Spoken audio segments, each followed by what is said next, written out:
Donc, je rappelle qu'en présentation, il faut en général être relax, c'est ça qui cache le truc. Il faut être relax, pas trop pressé.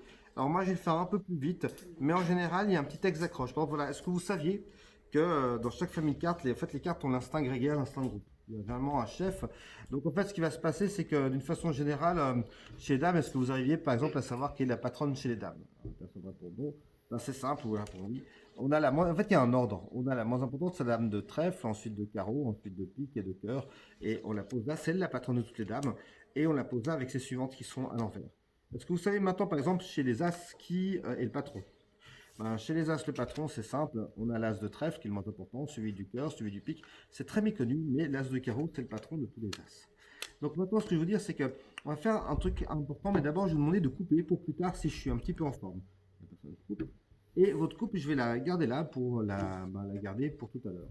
Donc, si on prend par exemple la dame, qui est tout de même la patronne de toutes les dames, hein, et qu'on la pose ici, immédiatement, toutes les dames se rendent compte que vous avez changé de côté. Vous vous retrouvez ici avec les 4 dames. Évidemment, on peut choisir l'as pour faire le reste, mais vous avez coupé. Je vous en prie, prenez votre coupe.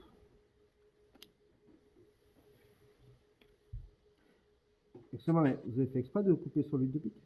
Je dis ça parce que le 8 de pique, en fait, c'est le patron de tous les 8. Donc, si on met ici, tous les 8 du jeu se rendent compte que vous avez coupé sur un 8. On se retrouve ici avec les 4-8. Donc, du coup, la question évidemment qui reste, c'est où sont les As?